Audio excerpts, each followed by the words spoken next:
Welcome to Leafstyle, where education, culture, and cannabis collide.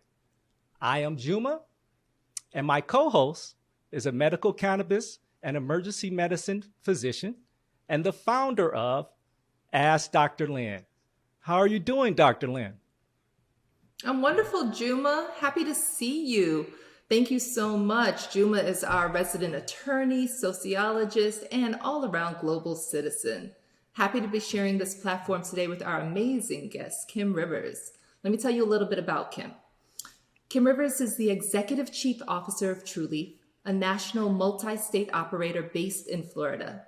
Rivers joined Trulieve at its inception and has been the key driver for the company's customer-centric vision, strong growth, strategic expansion, and industry-leading profitability.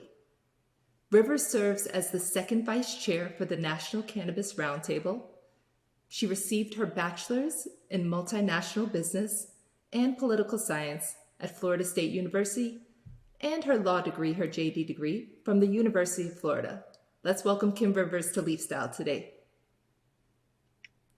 Hi. Welcome. Good afternoon. Thanks so much for having me. Yeah, great to be here.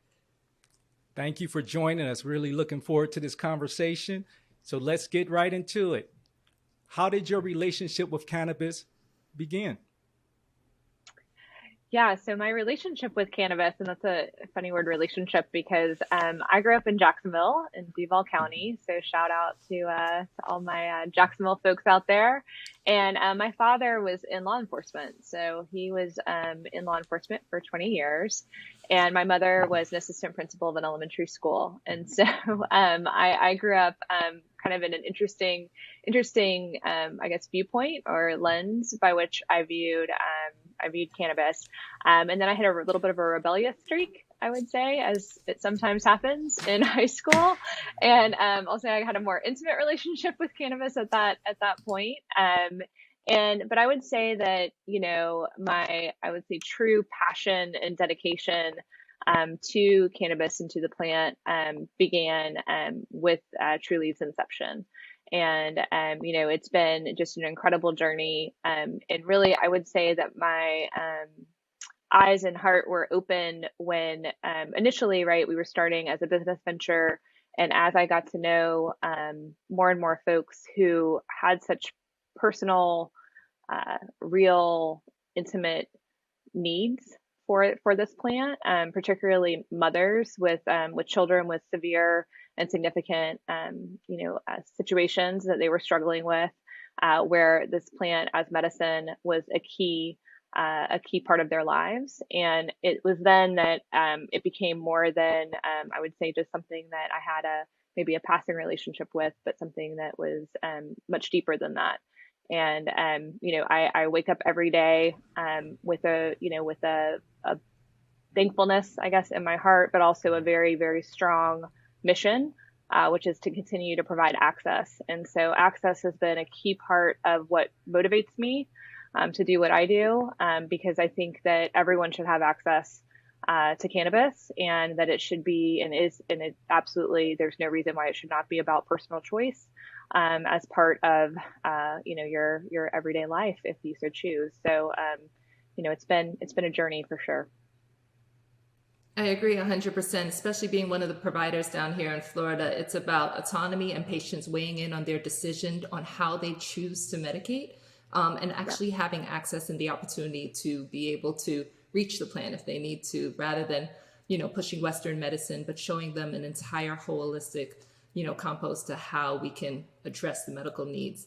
You have to tell us, since you started your intimate relationship early on, when did you first start smoking? Oh gosh. So I don't know if my parents are going to be listening to this, but yeah. So as I said, I first experimented with cannabis back in high school, and now cannabis is a regular part of my life, part of my routine. It's funny. I actually was just doing an interview for CNBC in Miami this week, and I was talking to the reporter about how, my regimen and how, at the end of the day, I like to smoke on my patio, just kind of, wind down and take everything in and process. And he was like, "Oh my gosh, do you want that on camera?" And I was like, "What? You're sitting in my dispensary and you're interviewing me about cannabis, and that's still the conversation that we're having?" Like, okay. I'm like, "Yes, sure, please put it on camera." So I think it's interesting that while cannabis consumption has increased so dramatically over recent years, that there still remains, right, and some of us in sort of the echo chamber, as I call it, forget, right, that there still is this perception divide between kind of quote mainstream and those of us that are in and live with cannabis as part of our lives. And so again, conversation has to continue. That's why you guys are, what the work that you do is so critical, because it's moments like that that just continue to catch me off guard and say, "Oh my gosh, like there's still so much work that we have to do." Yeah. But that's why it's super important with you keeping it on camera, because it destigmatizes it, that we have a beautiful professional leader, executive in the industry who uses it personally. So that's like when patients ask, "Do you have your card?" I'm like, "But of course I have my card. Why wouldn't I have my medical marijuana card?" And it's like a aha or a wow moment. And when you speak about it on national networks and outlets like that, it helps to really destigmatize it. So I'm so glad you kept it in. Juma. Yes. I wanted to sort of backtrack a little bit and tell us a little bit before Trulieve. What was your career background? What were you doing before you joined Trulieve? Yeah, so I say that I'm a recovering lawyer. I try every day not to practice. I went to, as you mentioned, I graduated from the University of Florida, although I will have to say, go Noles. So I'm at heart, I'm a Seminole. A couple generations of Nole blood there. But after law school, I went to practice law in Atlanta. On mergers and acquisitions and securities. And it really struck me that I had a passion with working with companies and with individuals and getting to know those businesses. And I thought it was fascinating that I had a chance to really dig into, through transactional work, each business and each company, and understand what made them tick, what made them successful, what put them in the place that they were doing something big, because that's typically when I was involved in a big transaction or a big, kind of pivot point, if you will, in their company. And that, transitioned into me really wanting to be on the other side of the table and getting into business myself. And so I moved back to Florida. I was involved in real estate for a while, which also gave me an interesting perspective, because I got to know what sort of motivates individuals and individual decision making, which I think is really important in what sort of I'm doing now, what I bring to Trulieve. And then was an entrepreneur, and so have been involved in a number of different industries, a number of different businesses, everything from hospitality to tech companies, repositioning hotel portfolios, et cetera. So I've had a great and interesting professional life. And then, of course, Trulieve has been my number one and only focus over the last 5 years. Right. I saw one of your very first projects was the DoubleTree in Tallahassee that you renovated. Mm-hmm. And it's like a staple in the city. Yeah, so that's interesting. That was kind of a passion project. It wasn't, so we did a bunch of hotel repositioning of kind of less glamorous, if you will, projects across the Southeast. So taking, hotel projects that weren't making it and, again, kind of renovating, packaging them, rebranding them, and then selling them. So we did a lot of that, which really is community revitalization work as well. Because as we know, when you have a property that's that large and it's run down in a community, it can really add to a negative stigma on a pretty significant level. And so, but Tallahassee, I've always been very tied to the idea of giving back and having using your skills and talents to benefit places where you live, again, places where you're laying roots, your community, the community in which we have the pleasure of, having, my family is here and, business is here. And so really the DoubleTree was a similar project. It was a very old school. It was built in the 70s, rundown kind of property that had kind of declined over the years. But it's in the heart of downtown Tallahassee. And so that was a passion project for me to bring in kind of a renowned design team, change that property, add an entire floor onto the roof, which is a kind of a staple now of sort of downtown city life, in an effort to connect government and the local community as well as the university community here in Tallahassee. And that's why you have the headquarters for Trulieve in Tallahassee as well, too, and employ thousands of people there. You're really honoring what your commitment is to give back to the city, and through opportunity and engagement and economic improvement. Yeah, I mean, I would just say that, early on, so there's a couple of thoughts there. Early on, we had an opportunity to move, obviously, headquarters wherever. And it was important because, as I've mentioned, access is critical. And when you look at the state of Florida, the Panhandle area where we sit is actually the most rural part of the state. And, a lot of other companies were very focused on, the Orlandos, the Tampas, the Miamis, even Jacksonville. But for us, again, it was important that we not lose sight of folks that we were really trying to serve. And that when we put in our application that we were about access for all of Florida, not just the big cities, but also, making sure that access came to more rural communities, that we actually stood behind that. And so, and the other part of that was also investing in, in Quincy, in which we continue to invest in the Panhandle area in terms of our job creation, which is, a majority minority community. That was key to make sure that we were lifting up that community as our growth continued, that we were continuing to reinvest in that community. We're actually the largest employer now. We're the largest power consumption consumer there, which a lot of folks don't think about, but, that's in that community, that's a private-public partnership. So, I mean, I think it's just, again, it's walking the walk, not just talking the talk. And that's a hallmark of how we've chosen to build the company. Well said. Right. And talking about Trulieve, let's talk about the state of Trulieve. How many stores currently, as of today, right?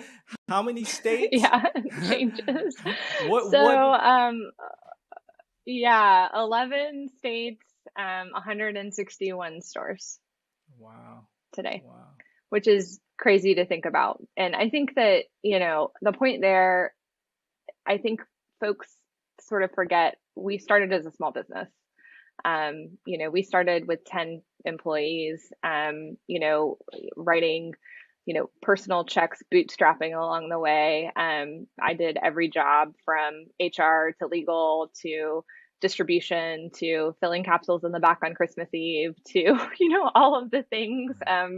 It really is, and this industry provides, right, opportunity for fast growth and accelerated growth. But we started again back in 2015 with 10 of us, and now we have over 9,000 employees across the country. Wow, 2015. What kind of revenue numbers did you do last year, 2021? Well, so we have not yet reported as a publicly traded company. This is part of the fun. We have not yet reported our full year numbers. However, we have, significant growth, obviously 2020 to 2021. The last year over year growth numbers that we presented were over, 70% year over year. And the year before that, we did over 100% year over year growth. We started in the negative when we started. It took us 2 years to turn a profit. Like I said, we were, our group of founders, we were writing checks, we were seeking investment, just as typical, entrepreneurs. We went public in 2018. We had just begun. We had a year of profitability, and by profitability, by the way, I mean a couple dollars. Like this is not like we got into the green, and so we took the company public, and then of course we're able to use our public currency as additional fuel for growth. But we certainly are the reported number on a pro forma basis between Harvest and Trulieve for last quarter, because that's when we closed that transaction, would have been on a revenue top line number, would have been, if you just take those two companies and put them together, a little over 300 million. Wow. Not bad for a business that started in 2015 with 10 employees. Obviously, we're going to, being biased, attribute a lot of that incredible growth to their CEO. But what do you really attribute that to? That sort of growth in the medical cannabis space? Yeah, I mean, first and foremost, it's about the team. I mean, and so we have an incredible team who pour their, passion into what we do every single day. Also, of course, to the customers and to our patients. I think, this company was built on a philosophy that we grow one patient at a time, one customer interaction at a time. It's been really critical for us to listen and create feedback loops that are embedded in our culture across the organization, even as we've grown, to make sure that we're listening to feedback, we're being proactive in responding to that feedback, and that we're making improvements. It's all about incremental improvements. This industry changes, and this will continue to change so quickly that if you're not, keeping up, and what I mean by keeping up is, again, listening and responding to what where customers want you to focus, changes in technology, changes in in innovation, on the product development side, changes in how customers want to interact with you, how they want to get feedback to you, then I think that we would not have been as successful in terms of our growth rate. So I do think that it's and being ambitious, right? Being bold, being willing to move when other folks weren't willing to move. We didn't wait for the patient count to get created in Florida. We went ahead, right? I mean, and I think that, again, in our business plan, it was that we are on a mission. We have a mission to provide access to medical cannabis, and we were going to do that. And whereas I think a lot of other folks maybe hesitated or didn't want to move ahead, we made the decision to move ahead and to do what we said we were going to do. And I think that, again, when we talk about that trusting relationship with our customers, that's part of it, right? You have to do what you say you're going to do when you say you're going to do it. Absolutely. I think that's really key in being a visionary as well, too, because when we started, like we said, in 2016 and 17, there were less than 10,000 patients at that point. Now, here we are today, over 670,000 patients, legal medical marijuana patients who have their active card in the state of Florida. So like you said, you didn't wait for the numbers to increase. You used the tools that you had and the license you had to go into locations where patients could access you. And really, I will say Trulieve is built on and emphasizes compassion and quality product, but most importantly, you educate physicians. And that concept in reaching out to the actual providers and providing education for them, whether you have the reps coming to our offices, you have your website set up so that there's specific questions for us, there's updates on the product all the time. We are able to touch the clients directly, touch the patients directly, and help guide them to navigate the system on where to go to get the best education. Yeah, I mean, I think that's thank you for that. And our physician education team is a key part of how, again, they were an integral part of our team when we launched. And it's funny, I have an anecdote that when we opened the first store, we were so focused on getting the doors open, getting the products approved. And then we had our grand opening event, or we were scheduled to have our grand opening event. And we realized, oh my gosh, there are no physicians in the Panhandle. There are no patients in the Panhandle. So we were opening our first store in Tallahassee. Who's going to come? And we didn't have anyone to sell any product to. And so we actually had to medically transport the first patient in from Pasco County, I'm not kidding, into the grand opening to make our first sale. And then it was great. I mean, it was a lot of fanfare, right? And then the next day came around and we were like, oh gosh, now what do we do? Because we have this great store.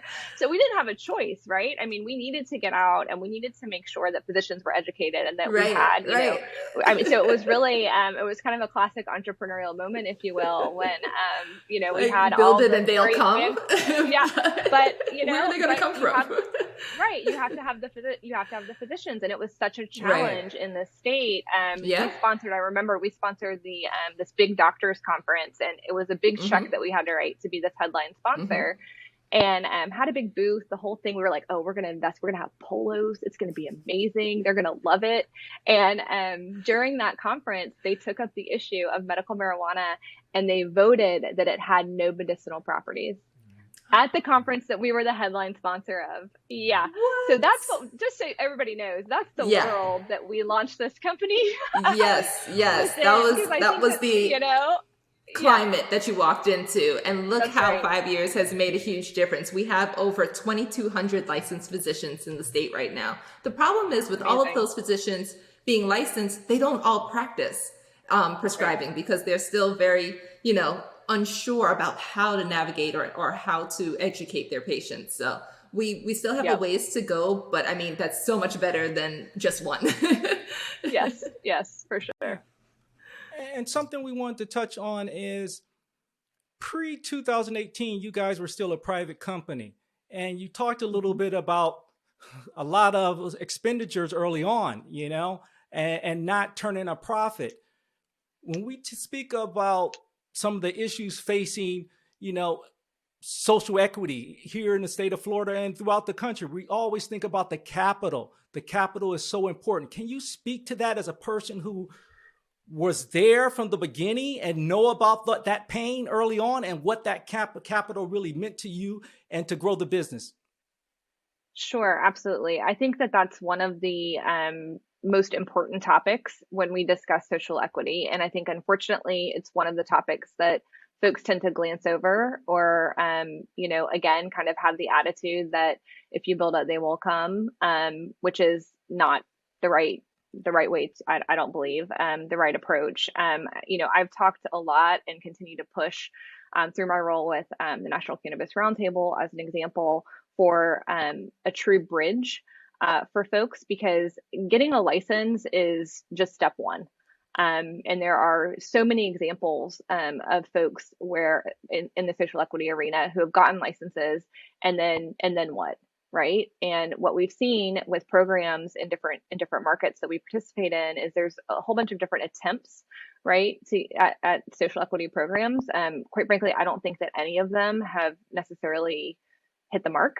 And a large part of that, I believe, it's not so much, again, I think that absolutely licensing is a key component, but it's the then what question or conversation that hasn't been fully addressed. And it, I believe, will, require a robust conversation about funding opportunities that are meaningful and that are sustainable and that are equitable.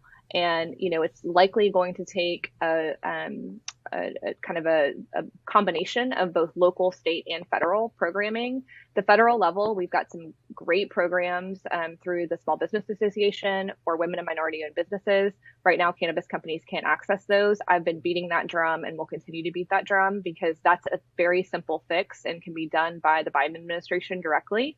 To allow access to those funds. And it's low interest, like very low interest loans which would completely be a game changer because, as we know, cannabis lending historically is at near predatory rates, especially for businesses that are starting up. So if we can get some differentiation between, again, women and minority-owned businesses at low interest, below market, like below traditional market levels, that would be huge. Then I think that it's really going to be both local and state stepping up in a meaningful way to provide bridge capital. Again, grant programs as well as some additional low interest funding. And then the other part of it that, again, we don't talk about as much is really the mentorship and the opportunity for collaboration with companies. And has not been a great framework for that, again, across the country. We currently are in a relationship with a group in Massachusetts and have spent a significant amount of money with them, getting them started and trying to be that bridge. But again, there's just not a great framework, right? And I think that there's, unfortunately, there have been some, I'll call it less than desirable actors out there that, have used relationships to ultimately, take the license and strip equity. And I think that's what really the conversation needs to center around, right? Like if we are truly trying to achieve ownership, which I believe we should be with respect to social equity, it's how can we create a meaningful platform for those businesses to be set up for success. Because if we're not holistic about it, if we don't think about it from start to finish, you unfortunately 9 times out of 10 will be setting folks up for potential failure. And so it's got to be looked at in a 360 way. And so we're going to continue to try and move the needle there, but it's licensing is just the tip of the spear, honestly. Yeah, it's just, it's the one that gets the headlines, right? But the cannabis industry is way more possibilities and options than being a dispensary. But as we talk about this industry being such a new legal industry in a lot of ways, it will take time, and there's not a lot of maybe clear examples of states that are doing it right. There's really no states, but that's doing it right. But I think, can you speak a little bit about commitment from some of these industry players and more of a long-term commitment? This thing, it did not happen overnight. It will take time, but talk about maybe Trulieve's position there and how they see a long-term commitment to social equity in cannabis. Sure. Well, I mean, as quite frankly, the only hint of diversity in a lot of rooms that I enter, which is, which is sad to say the least. I believe that it is absolutely one of my, personal goals for Trulieve to be a trendsetter and kind of not even a trendsetter, but someone who is seen as a leader. And again, we're not just talking the talk, we're walking the walk. That starts from within.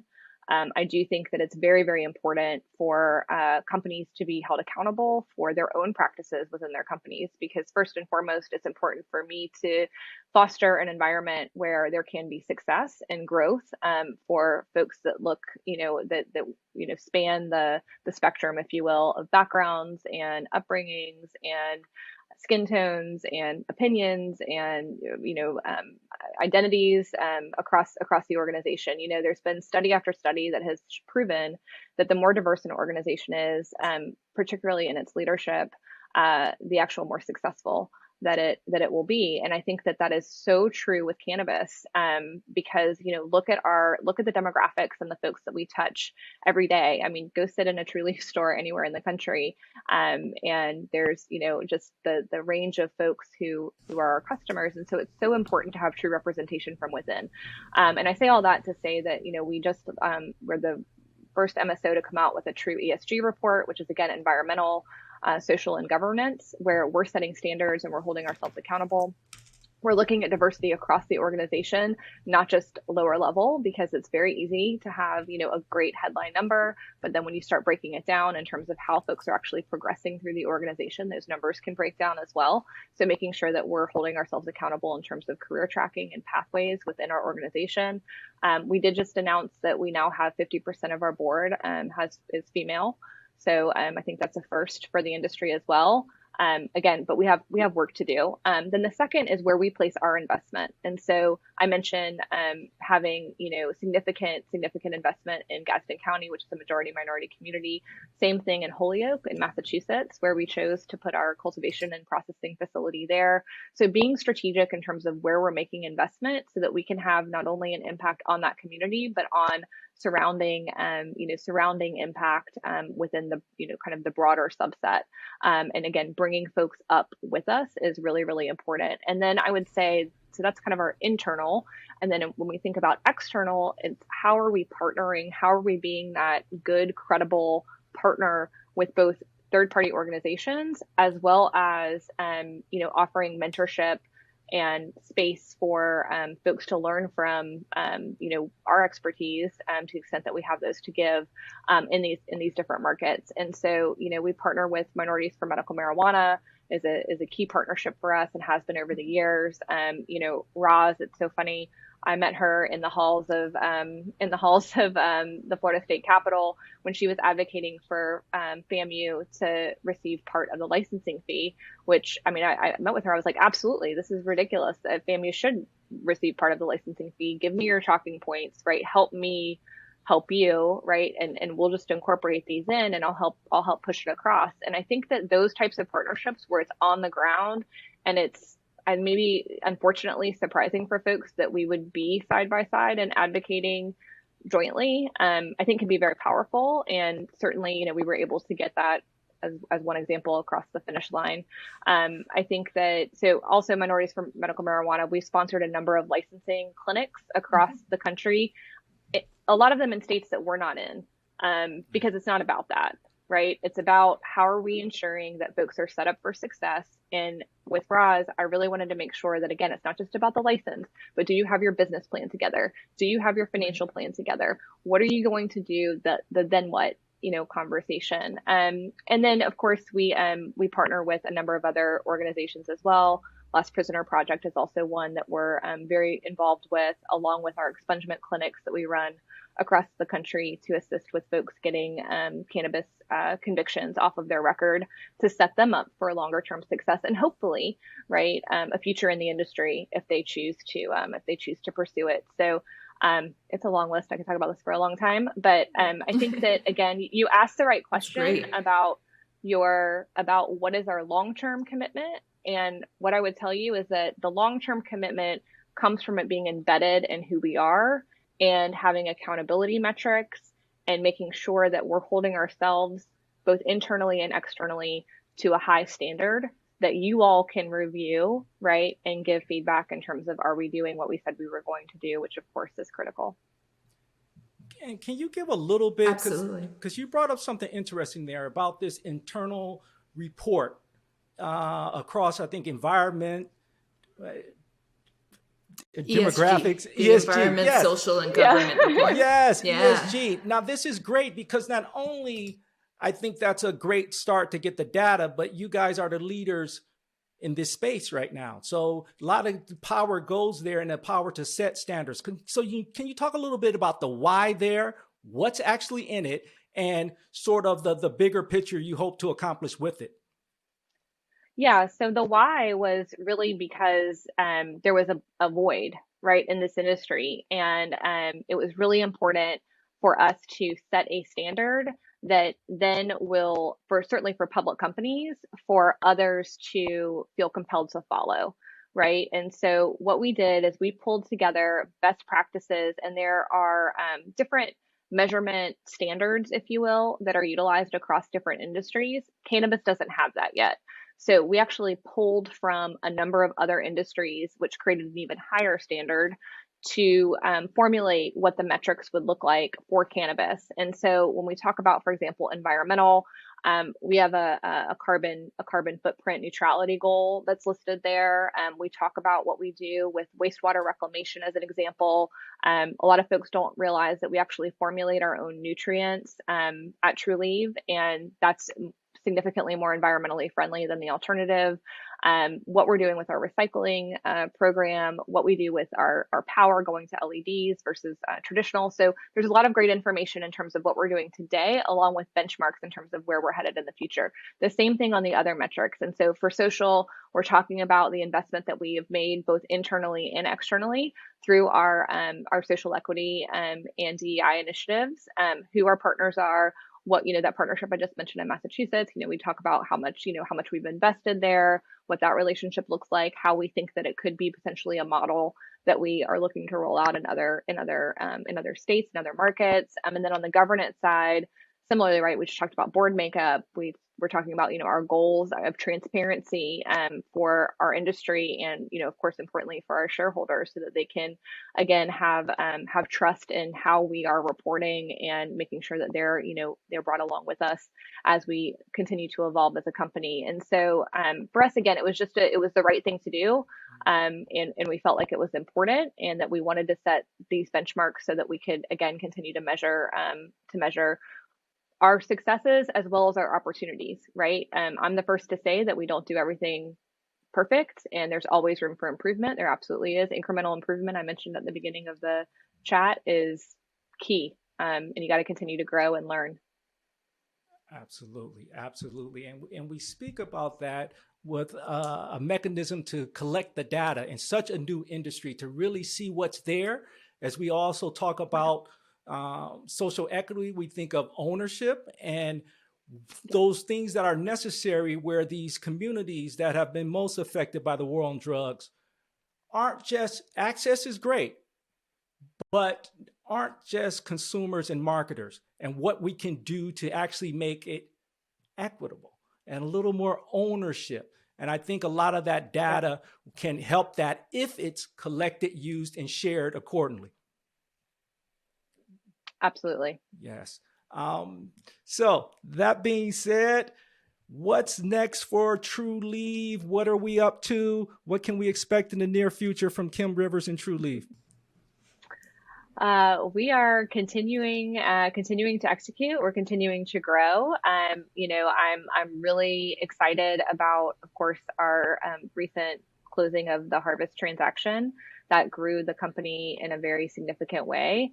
It solidified our position of leadership, not just, of course, in the Southeast, but also in the Southwest, with Arizona being their home market. Harvest, for folks who maybe aren't familiar, they've been a company for over a decade, so on the West Coast. So that brings a very different perspective on the industry, very different perspective on product development and brands and how that market has grown and changed. And so learning from that experience has been really wonderful, and we'll continue to integrate product lines and again know-how into our combined company. We say that now this is NewCo.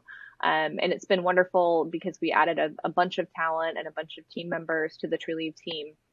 And so, continuing our path to create, cultural alignment, which is always a big thing when you have a merger of that size, along with operational efficiencies and alignment across the combined platform. So we just announced today that we purchased a cultivation facility in Arizona to bring additional high quality flower to the market there.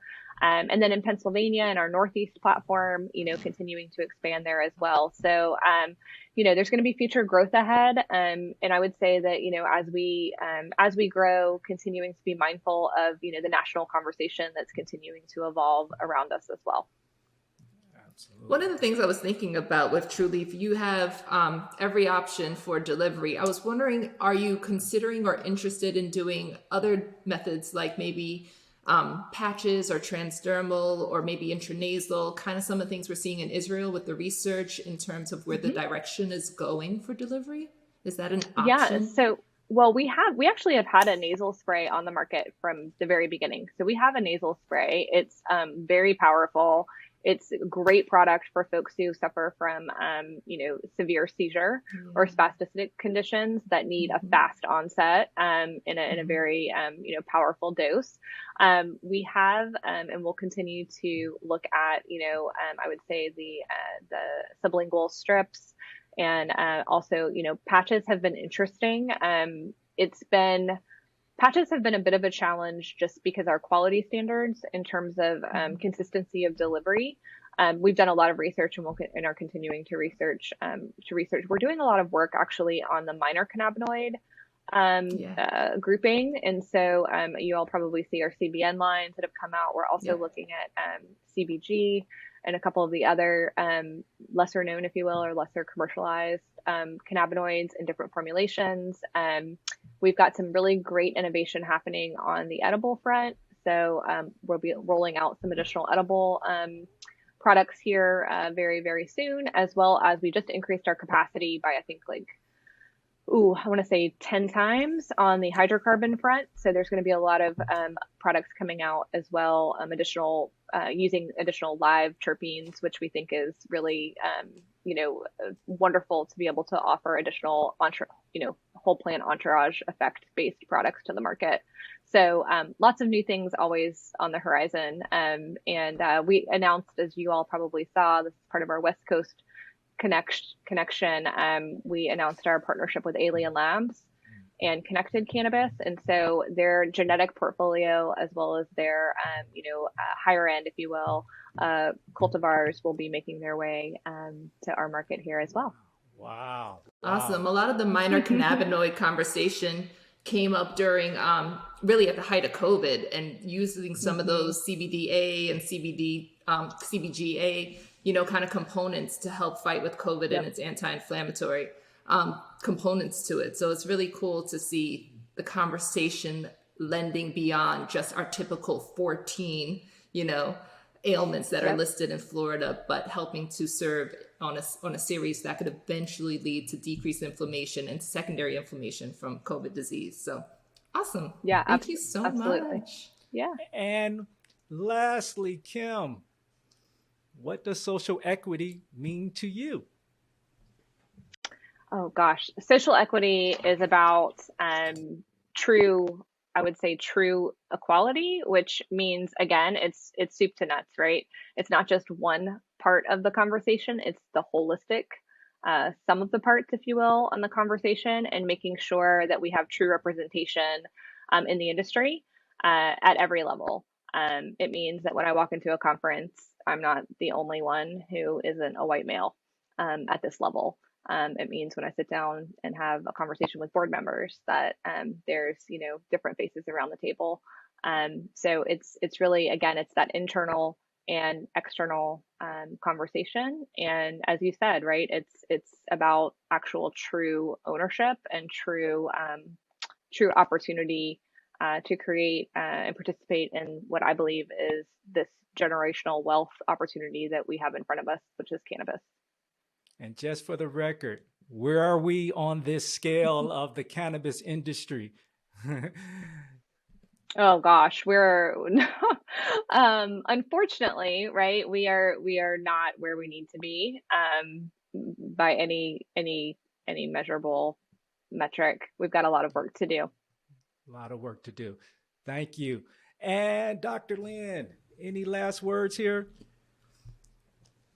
Beautiful discussion today. Really speaks to the future of what Trulieve is doing and the plan for integration and to help others, even in states where you're not currently located. So that speaks a lot to the community effort that the company has as a whole, and being inclusive of all races, ages, cultures, genders. That is really important.